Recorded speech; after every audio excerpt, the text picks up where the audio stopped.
Hello everyone out there in YouTube land. This is Daniel aka B-Belt Dan. In the past you have seen me build some puppets. I have built Ned Stark's head on a stick.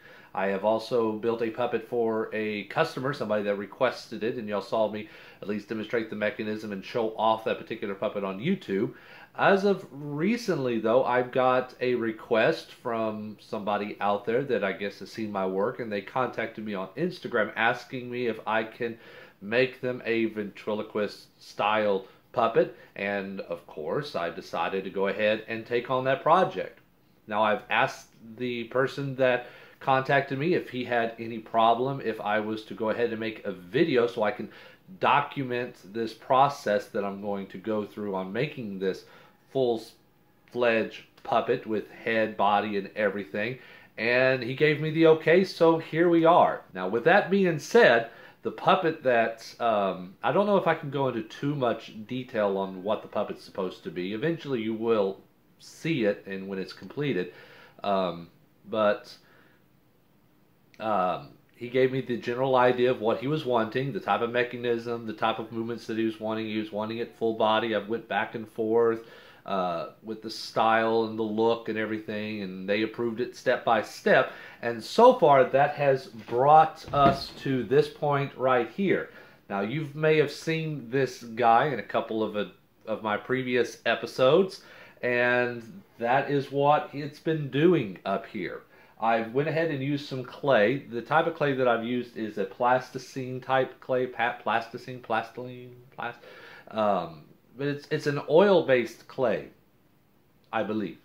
And the best thing about it is that it doesn't dry out. So I had a lot of time that I was able to work on it, keep it on here, and I could work a little bit, send pictures to the gentleman that requested it. And sometimes, because of time differences between me and him, he might not get back right away.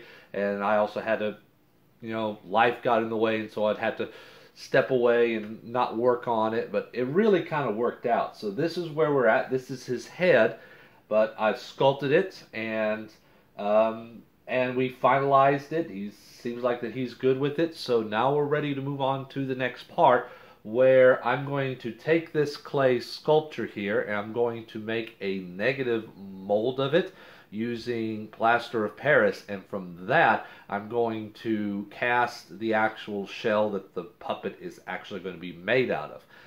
I have a couple of ideas. One of the ideas, though, I'm going to try testing out first to see how well it works before I try to go full force and move on and get this completely made and then decide it's not going to work. But while I'm testing that, I'm going to go ahead and start making the negative mold of this. And to do that, I'm going to use some of this air dry clay, which is water-based, to make a barrier all around it, and it's going to be a two-part mold. So I want to make sure that I get this right the first time, because if not, more than likely this is going to get destroyed when I try pulling it out of the mold, and if it doesn't work, I'm going to have to do this all over again. So let me go ahead and get to work on that, and I'll probably jump in when I get the dividing barrier set up and almost ready to start putting in the plaster of Paris mold. So let me go ahead and get to that. Okay, so what I'm doing here, as if you watched any of my other videos, is I am making a barrier using this water-based clay all around the face. And what this will do is it'll make it easier for me to make the two-part mold, because I'm just going to go ahead and pour and put plaster of Paris on this side and then remove all of this once it's dried, and then I could just put plaster of Paris on the other side, plaster of Paris, and then you got the two-part mold. So what I'm doing right now, though, is going through and watering it down and just trying to smooth it out as best as possible. I'm even going to put in some indentions inside here in a couple of spots as, oh, I forgot what they're called, keys. So when the two molds go together, I know that they're straight. Now, the way that I'm doing this, though, I might not ever have to really put the two molds together. Because what it's going to do, and you'll see it, is I'll have the two parts of the mold, and I'm going to laminate one side, laminate the other side, and then take out the two pieces, merge them out of the molds, merge them together, and then attach them together that way. Hopefully that makes any kind of sense. And if not, hopefully it'll make sense when you see me actually doing that. Alright, so you have the barrier here, and I went ahead and sprayed it down with some stuff that I'm using as a demolding agent. It might very well be possible that because with this particular, I just, this clay may not stick to the plaster of Paris, but I just wanted to just spray some on just in case, just to make sure. So, and I've already got my plaster of Paris already pre-done and ready to go, so I'm going to go ahead and start brushing on the first layer to get that, try to get all the details in. There we go. There we go. So I'm going to build up this first layer here using the plaster of Paris while it's still very thin, and then as it thickens up, I'm going to start just adding on more and more layers. Oops. Alright, it's starting to thicken up, as you can see, so, and it's also starting to rain, so I'm actually now going against the clock on two fronts, trying to get this done before it starts pouring, but also to try to build up as many of these layers as possible before my plaster completely dries. But I believe I do have the first layer, the detail layer, pretty much to the point to where I'm happy with it. I think we got a lot of the, at least the important details, well captured. So I just going to let this sit, the plaster sit just a little bit longer to let it thicken up a little bit more to the point to where it's almost kind of not spongy, but kind of like melted marshmallow, what you would imagine melted marshmallow would almost feel like. And then I can go in and start laying in some thicker layers. So let me go ahead and do that, and I'll be back. All right, I have both sides done. Now, I don't know if it's because of the humidity that was in the air, because it was raining, but this back side here went a lot smoother than the front side. I don't think that both sides are good enough to where if I had to do any kind of pour casting or slush casting or anything, if it would work.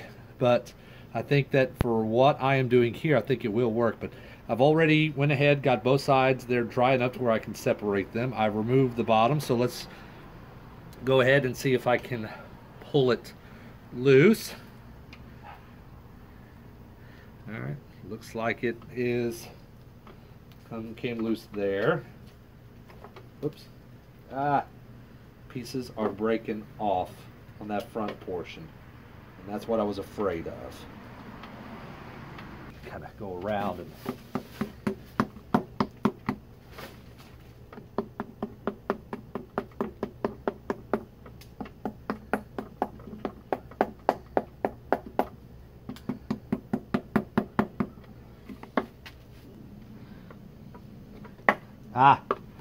yeah, see that right there, I think pretty much sealed the deal on this front portion. I might have to recast it. So let's just go ahead, flip this over, and see what I can do.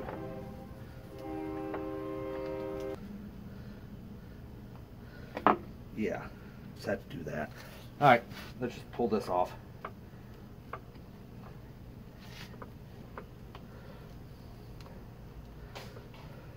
Yep. A little bit of repair work and I can try again.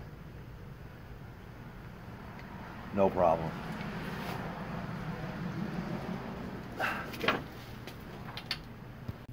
So finally, after 2 attempts, I got the negative mold that I wanted. Once again, I am not sure what happened the first time that I tried pouring this front mold.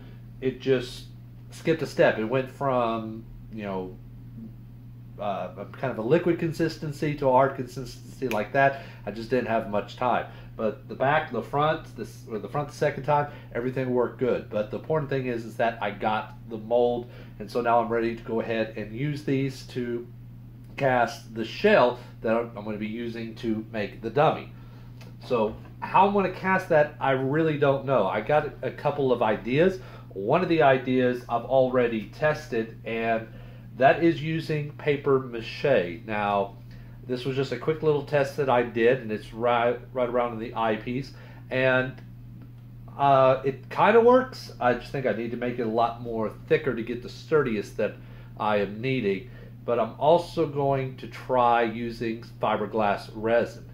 Now, the issue is that paper mache I know, fiberglass resin I don't know. So I'm going to have to try doing some experimenting with that as well to see which one I want to do. I'd rather go ahead and do the fiberglass because I know it's probably going to give me a much stronger shell to work on, especially when I use the 2-part epoxy clay over that. But I don't know. I'll have to probably experiment with that. So I'm going to do that in between the videos. So on the next video, I'll have my decision made and I'll explain that a little bit further. But with that being said, that go ahead and concludes all the time I have for this particular episode. And like I've mentioned at the beginning of this, this is a puppet that somebody contacted me on Instagram and asked me if I could make for them. So because this is a project that somebody's paying me to do, I want to make sure that it is done to the best of my abilities and that they're going to get what they are paying for. So that's going to also have a bearing on what I decide I'm going to go ahead and do. But so that'll be for the next episode. But until then, I just want to say thank you for watching. I'll see you next time.